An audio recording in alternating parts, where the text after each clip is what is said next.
कई इलाकों में किसानों ने अब अपनी मदद आपके तहत माहौल दोस्त टेक्नोलॉजीज को अपनाना शुरू कर दिया। उनका बुनियादी मकसद है वो बिजली की फराहमी में पैसा बचाते हुए आमदनी में इजाफा करें, लेकिन उसका माहौल पर जो मुस्बत असर होता है वो दुनिया में कुदरती आफतों से बचने की राह दिखाता है।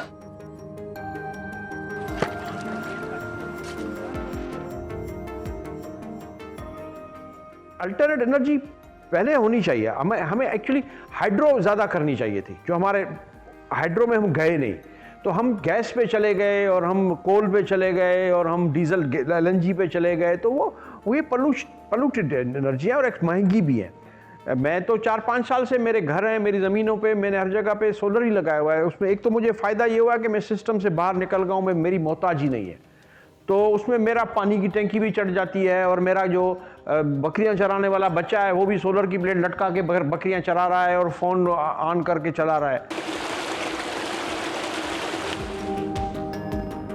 हमारे पास जो है बिजली सही चलती नहीं थी और डीजल के अभी दिनादिन रेट चढ़ रहे हैं, तो उसके हवाले से हम पहुंच नहीं पा रहे थे उसमें। तो किसी दोस्त ने मशवरा दिया कि आप सोलर प्लान लगाएं ताकि आपको बहुत फ़ायदा होगा, और अल्हम्दुलिल्लाह जैसे ही हमने ये सोलर प्लान लगाया हमें बहुत फ़ायदा हुआ है इससे। हम मीरपुर ख़ास के अलावा दूसरे शहरों में भी जाते हैं, वहाँ पे भी इंस्टॉलेशन करते हैं और काफ़ी जगहों से हमें कॉल्स भी आती है, तो उनको बताते भी है जो शहर से हमारे से ज़्यादा दूर है नहीं आ सकते, और इंस्टॉल भी करने जाते हैं शहर से बाहर। जनाब ये तो 100% माहौल दोष है, क्योंकि इसमें कोई धुआं नहीं है, कोई इसमें कोई किसी भी चीज़ का नुकसान नहीं है एनवायरनमेंट को। और ये कि जहाँ है इनिशियल कास्ट है, बाकी कोई मेंटेनेंस चार्जेस की नहीं हैं भी तो बहुत थोड़ी हैं। अगर हम बिजली तो ना पे दे बहुत ही कम मिलती है, अगर हम इसको उससे कंपेयर करें डीज़ल से, तो डीज़ल का जो एक कास्ट आती है छोटे ट्यूबवेल में 30 to 50,000 पर मंथ आती है, उससे आप बच सकते हैं। पूरी कास्ट इसकी जो भी है 2 लाख या 5 लाख लगाते हैं, वो 1 साल में रिकवर हो जाती है, बाकी साल आपके फ्री हो जाते हैं।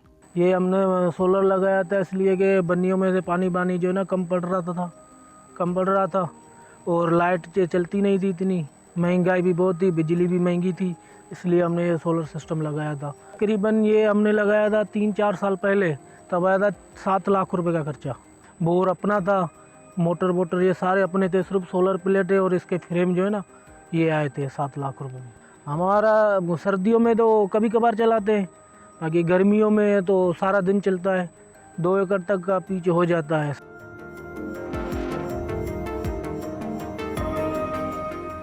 मैं तो कहता हूँ कि फौरी तौर पे लोगों को अल्टरनेट जाना चाहिए, और उसके अलावा कोई चॉइस नहीं है हमारे पास। हमारी एक इशू ये है कि हमारी रुपी करेंसी भी गिर रही है और हमारे पास डॉलर भी नहीं है, इंपोर्ट करने के लिए भी प्रॉब्लम है, पैसे नहीं है, तो आप हम कहाँ से इंपोर्ट करें?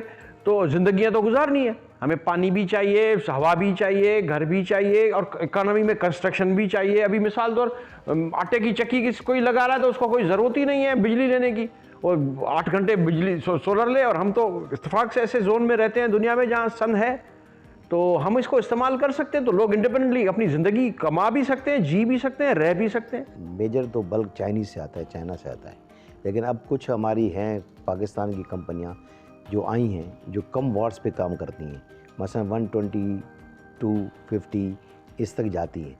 लेकिन जब आपको हाई क्वालिटी चाहिए और 500 से ऊपर वाट्स चाहिए तो फिर आपको चाइनीज़ वर्जन मिलेगा। प्लेट्स के अलावा भी इन्वर्टर मेन है, बैटरियाँ मेन है, उनमें जो है ना सब्सिडी दे या टैक्स फ्री कर दे, और जो हमारे यहाँ के एंटरप्रेन्योर्स हैं पाकिस्तान में जो बना रहे हैं बैटरियाँ, उनको को रिलीफ दे, ताकि एंड जो है ना एंड रिज़ल्ट ये हो कि भाई कंज्यूमर जो है ना, जो फार्मर है उसको फ़ायदा हो, उसको वो चीज़ें सस्ती मिले।